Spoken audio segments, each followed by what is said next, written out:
The cross. That's what I've got the most questions about. And believe it or not, it's the easiest piece to make. This cross is 8 inches by 5 1/4.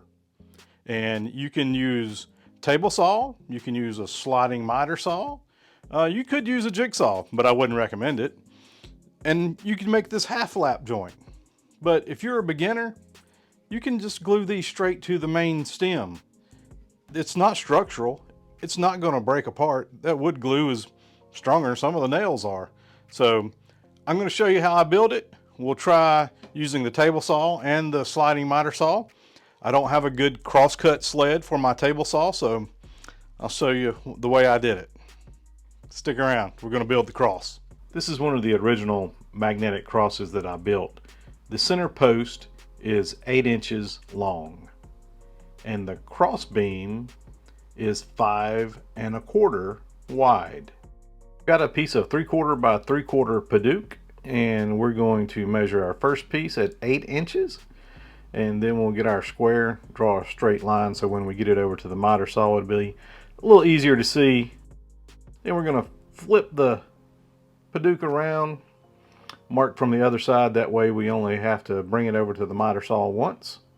And what we'll do again is we'll measure this is going to be the cross beam, and this is 5 1/4. Now that we've got it over to our miter saw, we'll cut our 8-inch piece first, and then after that we'll flip it around and cut our 5 1/4 inch piece, and then we'll take it back to where we're going to assemble it. Let's start with the center beam. So what we're going to do first is we're going to find the center point of this, which I've already done. This is 3/4.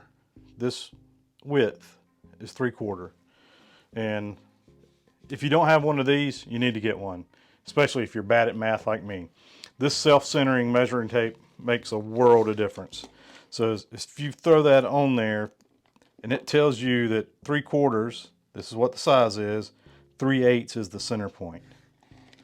So what I've done, I've come back over here and I've marked 3/8. So that lets me know that that's the center. I'm gonna make that a little bit darker so we can all see it here. Okay.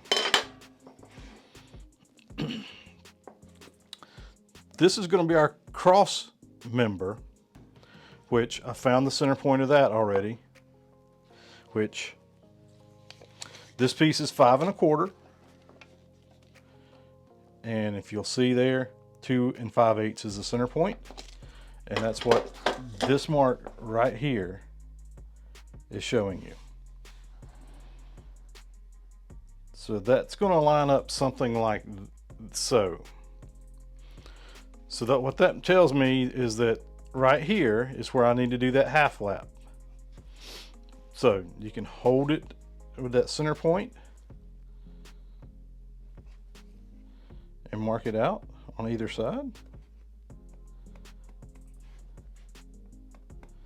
And then we'll use our square.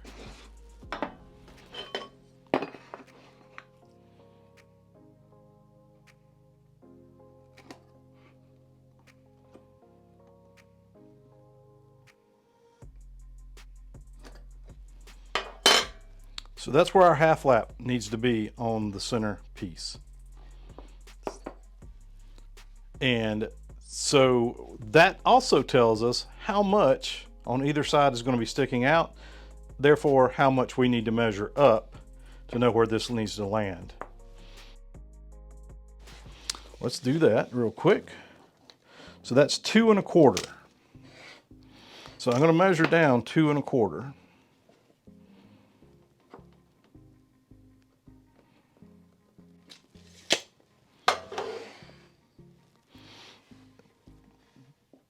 So with that being 2 1/4, this is 2 1/4, this is 2 1/4. So that lets me know that's where this beam is going to start at. So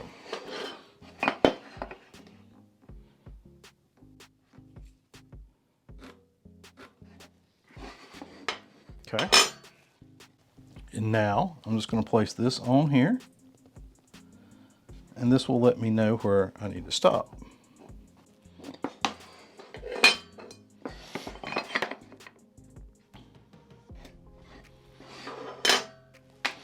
turn this around so it looks a little better for you. So there's my half lap. It's going to go just like so. And so we're going to cut out half of this, probably just somewhere in here. And we'll do the same thing on the main center beam, and there they will fit on top of each other. Easy enough, right? So how deep is the half? So this, once again, this is 3/4. So we're going to take half of 3/4, which is 3/8. We could have done that with our little piece over here again. You can see with our self-centering tape measure, it's 3/8. So we'll need to take 3/8 off of this and 3/8 off of that, and they'll lap over each other.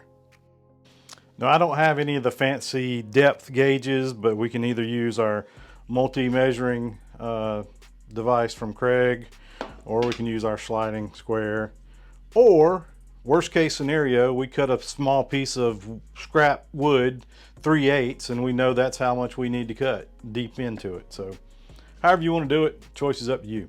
I'm going to go with the fact that most of us are beginners and may not have depth gauges. So what I'm going to do is I'm going to do the poor man's way to doing this. I'm going to measure this 3/8 and I'm going to cut it on my miter saw. I don't like cutting small pieces on my miter saw, so watch out, things may go flying. We're going to cut this very small piece on the miter saw.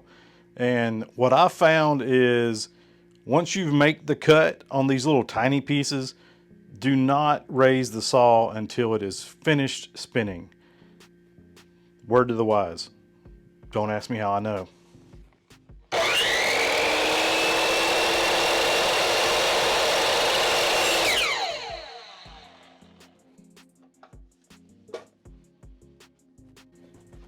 You see how that piece shot inside there? If we'd have raised the saw back up while it was still spinning, it could have hit this, and who knows where it would have ended up at. Got my sliding miter saw out. I've got our little 3/8 piece that we've cut. This is going to be our depth gauge, and I'm going to show you how, if you've got a sliding miter saw, how to set this up to where it will not cut past that 3/8 depth. Most of your new miter saws will have this adjustment right here. Usually this piece is flipped in that position to allow it to go all the way down and cut whatever's on the base. If you flip this down, then this becomes your adjustment as to how deep it'll cut. Notice it won't go all the way down anymore. So what I'm going to do is our 3/8 thickness that we just cut, I'm going to stick that there. I'm going to pull the saw down, and you can see that it's doesn't quite go that far down, so I'm going to release that just a little bit more, and that's where the stop is.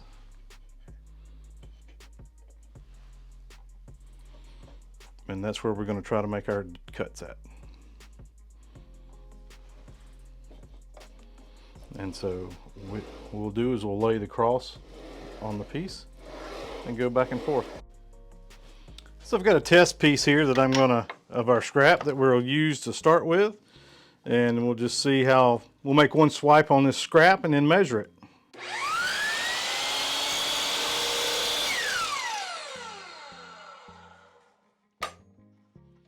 So you can see that it made our little depth, did not cut all the way through.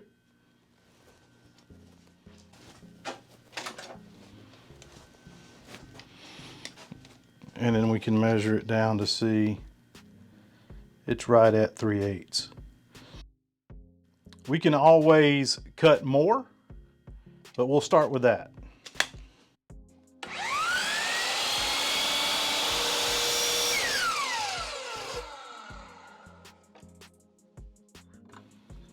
So I made my first cut just under my pencil point because I want these to be super tight.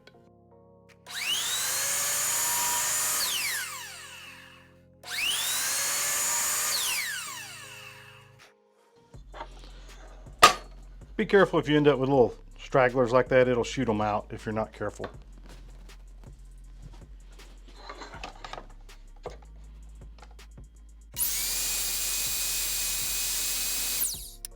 Okay, there's our first part of the lap. So we can test this out to see. Look, it fits in there really tight so far, so I like that. Next, let's do the same thing on the cross member.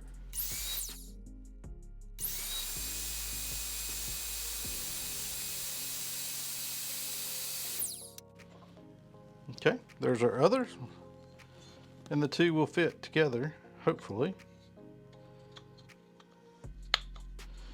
We're just a little bit short on this piece right here. See how I left them just a little long? I like to have it, make sure it's a really tight fit, so I'll cut that down just a little bit more because they won't quite clear each other right now. Now, what I'm also going to do is make sure I'm still good. I'm not too far off on either side, so 2 1/4. So I need to come this direction, so I'm going to cut it on that one.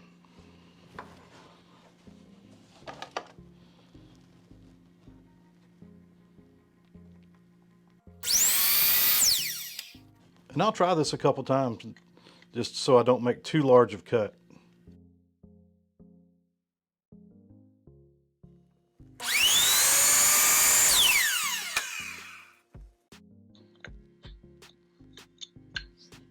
Okay, that was enough. There's your half lap joint. We'll erase the pencil mark off, put a dab of glue in it, but it's nice and tight. Now all we gotta do is put a little glue in it and let it set up. Trying not to get it everywhere so I don't have to sand a lot of it out. If it get any squeeze out, I don't want to be sanding it.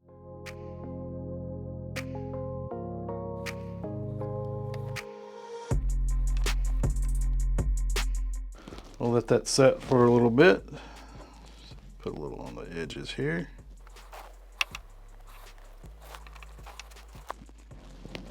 Still got some squeeze out, but we'll let that set for a few minutes. The glue for our cross has dried, and now we're just going to sand a little bit and get some of these pencil marks off. But that's how you do the half lap. I can tell this video is getting a little long, so we're not going to do the table saw method. If you want to see the table saw method, you're just using a cross cut sled, so let me know and we can revisit that next time.